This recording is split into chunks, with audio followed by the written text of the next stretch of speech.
Olá, senhoras e senhores, sejam todos muito bem-vindos. Aqui é o Clube dos Dividendos, Bruno Mazzoni falando com vocês. Sabadão querido, pós-feriado, vamos falar sobre Ibovespa, vamos falar sobre maio, tá? E o vídeo será segmentado em três partes. Primeiro, o histórico de nós que investimos no Ibov há um ano atrás, qual é a rentabilidade desse um ano de pregões do próprio índice, certo? Que não é tradável, mas mostra para a gente uma rentabilidade como benchmark.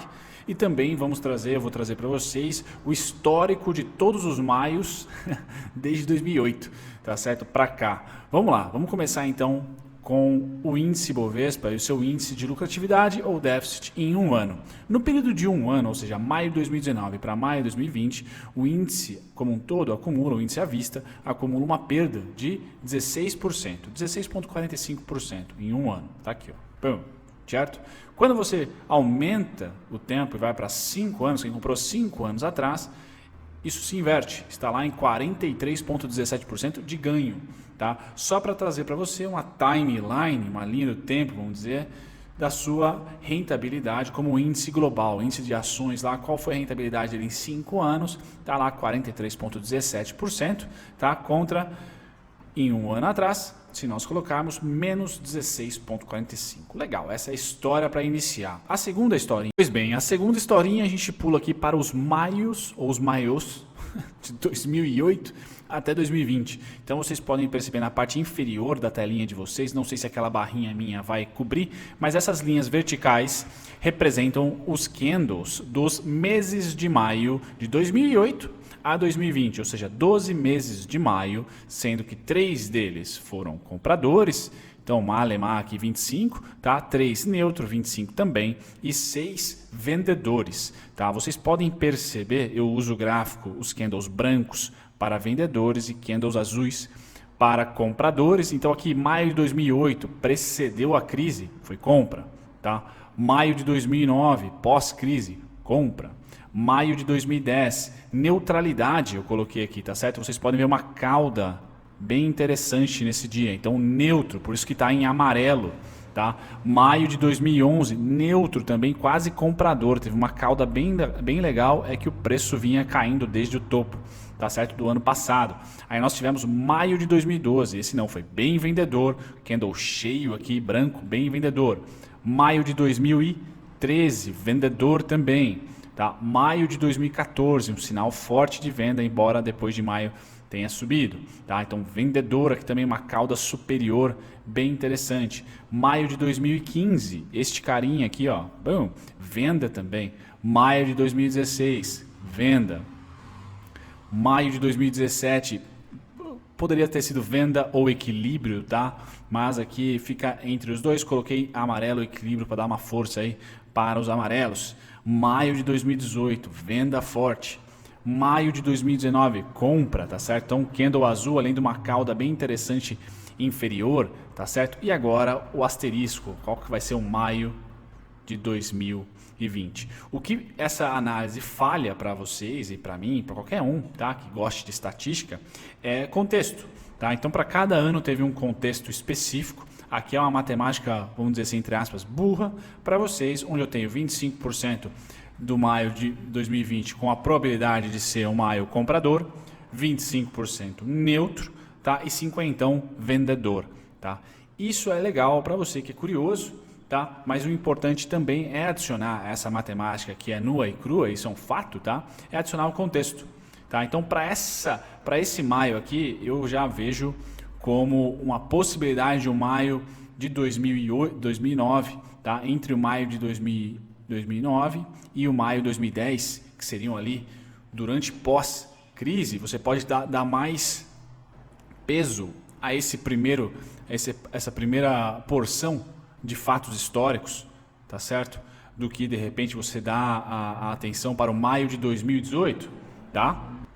E aqui vale o dado mais legal, na minha opinião, que mesmo lá no período de crise de 2008, 2009, tá? Pode colocar 2010 também, que começa a nossa crise política e econômica. Tá? O que se sucedeu foram meses de calmaria, ou seja, aquele mês que a volatilidade esteve dentro do candle de maio, por exemplo. Então esse é o candle de junho, vocês estão vendo aqui, poxa, ficou ali mais ou menos que na mesma precificação de maio. Tá? Ou seja, maio não necessariamente é aquele mês para você esperar rentabilidade, seria aquele mês para você olhar, observar e talvez ter a oportunidade de fazer aporte, porque é o mês onde temos ali venda, que também teve equilíbrio ou venda, tá certo? E o mês seguinte foi uma volatilidade dentro do maio. E a gente pode ir pegando aqui todos os meses, né? Passa para o seguinte aqui, ó. O mês de maio está aqui e junho.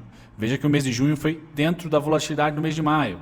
Passa para o próximo, tá certo? Deixa eu já colocar aqui em todos. Aqui não, tá? Vamos colocar aqui sim, tá? Aqui também, tá? Aqui também, um pouco aqui não. Deixa eu trocar de cor. Aqui não. Candle acabou dando uma invertida, dando uma isolada. Qual que era o outro que também não estava? E aqui a gente não sabe. Então percebam que o mês de junho tende a ficar mais ou menos dentro do mês de maio. Interessante, né? O mês de junho, aqui é azul. Deixa eu apagar para vocês poderem enxergar. Tá? O mês de junho, tá? Ficou dentro. Embora tenha escapado aqui, ó, na violinada, deixou uma cauda, ele termina e fecha dentro. Aqui mesma coisa, fechou e trabalhou o mês de junho inteiro dentro do mês de maio, vamos dizer assim. E assim a gente pode ir para frente e analisar a mesma coisinha aqui, mesma coisinha acolá, mesma coisinha aqui, mesmo aqui, aqui. Né? Teve violinada, mas ele chega a fechar muito próximo do mês de maio, não desgarra. Tá? Então me parece que junho e maio é um bloco, tá certo? Para que depois se tenha tendência. Junho e maio então consolida com violinadinhas para cima e para baixo e depois tem a sequência ou a retomada de uma tendência, sendo ali junho, agosto, setembro. Tá? Então vocês podem perceber que nos meses de maio, peço perdão pessoal do celular, tá? Na maioria das vezes tem o quê? Uma acumulação. Acumulação para tendência, acumulação, pullback, aqui não, aqui continua a tendência, aqui iniciou, aqui foi a acumulação também, como o mês de junho, pequenininho, tá certo? Para depois tendência, aqui acumulação, mesma coisa aqui, bastante acumulação até, certo? Aqui acumulação bem grande para uma pseudo tendência que é a máxima histórica que nós temos de hoje. Então não me parece que o mês de maio favorece quem espera a rentabilidade. Me parece que o mês de maio e junho favorece quem está ali se posicionando, numa ponta ou na outra. Tá certo? Porque são meses laterais de violinadinha para lá ou para cá que precedem, os meses de julho, agosto, setembro como retomada da tendência ou inversão. Tá? Basicamente, maio e junho sem tendência. Ponto. Vamos agora para o momento atual, o que esperar, né? O que eu espero, análise técnica para vocês que não tem fundamentalismo, infelizmente, então, para o vídeo ficar curtinho. Então, o que eu estava falando com vocês semana passada ou retrasada, fluxo pós-Joesley. E é justamente ele que A, B igual a CD. Bom, chegamos no topo, tá? Chegamos no topo aqui em 79.400. Você pode pegar esse cidadão e trazer para cá. Bom, 89.750. Tô otimista, tá? Vou participar dos 25%, não tem problema nenhum. Manda bala. Crau, 89.750 é um bom alvo. E aqui vai uma outra, vamos dizer assim, hack, uma palavra bonitinha, dica de quem gosta de gráfico. Tá? Nós tivemos aqui o mês de fevereiro, se não me engano, é isso? Março, perdão. Mês de março terrível, certo? Bum, foi esse mês aqui, ó. Horrível, tá? Esses dois candles aqui. Mas a gente teve essa pressão compradora aqui. Tá vendo que é uma cauda bem grande? Tá? Esse candle aqui, ó, dessa semana, é um gráfico semanal aqui, ficou mais ou menos uns 50-50. Essa força compradora que comprou esse suportão e trouxe o preço até aqui os 82 mil, saiu lá dos 68 e trouxe até os 82, isso é valioso para mim. Tá? Aqui foi aquele fluxo das pessoas comprando, ou dos grandes fundos, né, que movimento, comprando no risco 1000. Né? Então, essa variação, fundo, topo, fechamento aqui, ó, é muito importante para mim. Tá? Eu trago ela, nessa variação nós tivemos em números cerca de 14 mil pontos. Tá? Eu trago esse cara a valor presente, vamos dizer assim, para ficar bonito. Aqui, ó, bum, 75 mil, fez fundo, traz para cá. Bom, 81 mil, fez fundo, traz para cá, 86.117. Então eu estou otimista, quero participar dos 25% desde 2008, eu trouxe aquele histórico para vocês. Eu teria cautela como alvo, né, entre aspas, alvo, algo em torno de 86 mil, tá? Que é o fluxo durante e da crise pesada, que voltou uma vez, voltou duas, seria a terceira vez, tá certo que eu esperaria ele, ou o fluxo pós-Joesley, tá? Esse fluxo aqui, que voltou diversas vezes, mas diversas vezes mesmo, levar ele a 89. Tá? Você pode dar Ctrl+C, Ctrl+V no gráfico da plataforma que você quiser, você vai chegando aí nos topinhos de uma maneira bem consistente, vamos dizer assim. Bum, bum, bum, e aqui finalizou com essa onda aqui. Tá certo? Então esses são os dois fluxos para o otimista.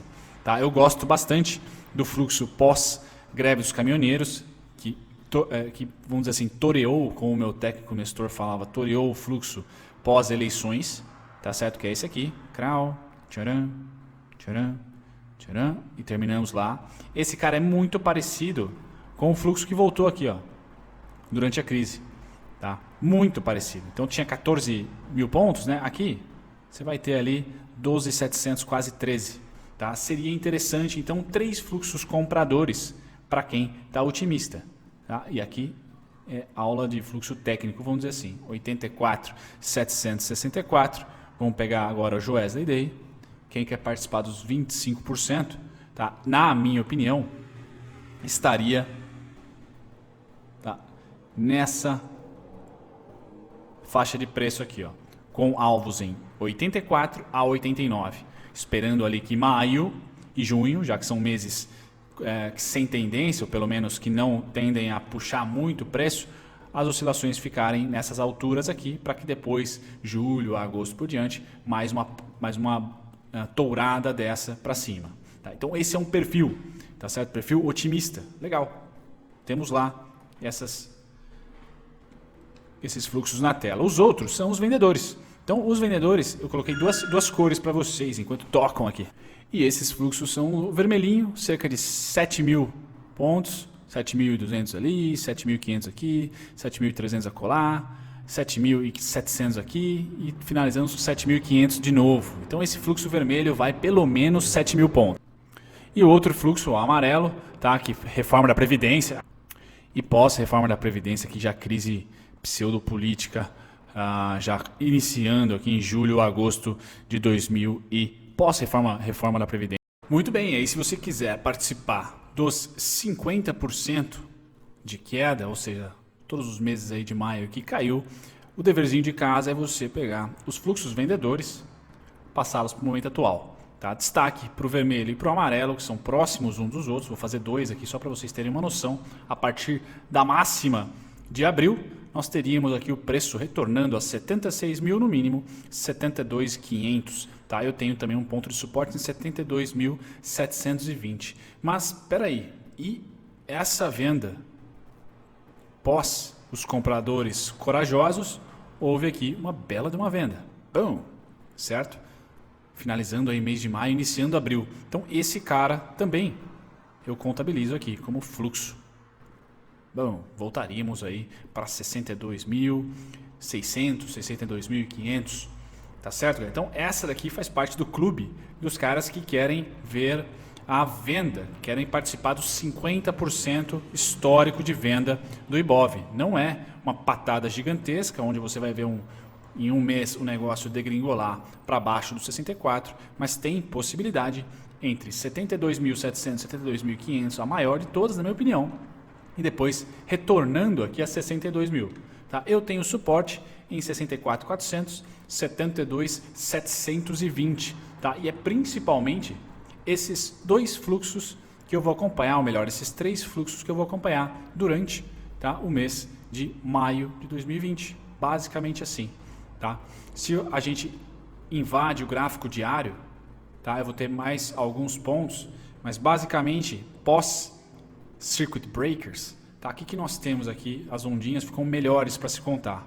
Nós temos aqui, ó, bum, bum, e aqui fica as vendas.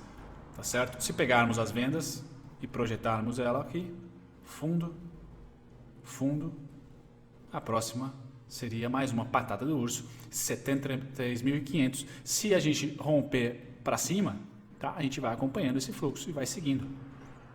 Tá certo? Então não me parece, eu gosto muito de fluxo, por isso que eu sempre vou estar de olho nesses movimentos.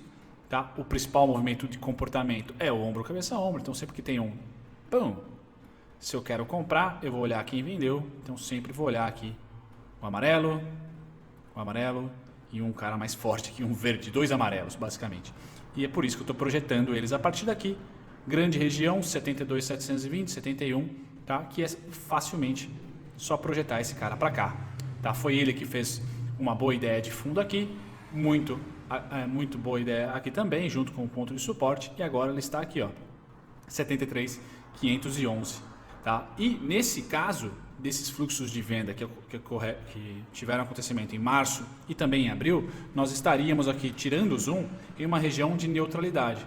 Então você está somando aí 50% dos maios que foram vendedores, mais os 25% dos maios desde 2008 que foram ali neutros. Então me parece uma maior probabilidade ficarmos entre 72.720 e 80.715, tá? Seriam essa região de retângulo aqui, com máximas em 87.000 no máximo, tá? E aqui mínima em 72.720, pois fechamos o mês em 80.000. Seria aqui uma queda também de 7.000 pontos, mais ou menos o que a história tem nos contado desde o Joesley Day, tá certo? Seria como transportar o vermelhinho para o momento atual, transportar o amarelo para o momento atual. Vejam que a gente dormiria, de acordo com a máxima, o fechamento de abril, nessa região aqui, durante o mês de maio. Tá? Nessa região aqui durante o mês de maio. Então é isso que eu gostaria de passar para vocês, galera. Só um pouco de fato, de história, né? Vamos dizer assim. Em termos matemáticos, também ajuda a definir comportamento. Então, se vocês têm um Ctrl+C, Ctrl+V no seu celular ou no computador, o dever de casa de hoje é simplesmente ficar brincando no gráfico e olhar como esse número de 7.000 pontos ocorreu diversas vezes nesses swings. É importante também vocês terem noção dos maios, como que é o sell in May, go away de 2008 para cá, tá certo? Tem uma quantidade significativa de dado histórico, tá? E por assim eu finalizo para vocês. Espero vê-los no próximo vídeo. Tchau, tchau. Bem, você acaba de chegar em mais um fim de vídeo aqui e tá me vendo tagarelar aqui sobre um outro conteúdo, tá? Eu vou utilizar essa parte final para convidá-los a visitarem a nossa descrição. Então eu dei uma organizada na descrição dos vídeos, ela praticamente virou uma mini escola aqui para você que quer se educar de graça. Então eu tenho dividido aqui entre e-books gratuitos, certo? Tutoriais e e-books para iniciantes, bem bacana. E na parte de baixo aqui eu tenho também os cursos, as aulas, perdão, online, tá? São aqui 6 aulas online gratuitas e ainda tem mais uma rebarba de alguns relatórios, parceria com a Levante, também gratuitos. Então essa é a descrição nossa atual, tá bem organizada, dá para consumir bastante, tá? De conteúdo gratuito e eu espero que vocês gostem. Vejo vocês no próximo vídeo. Tchau, tchau.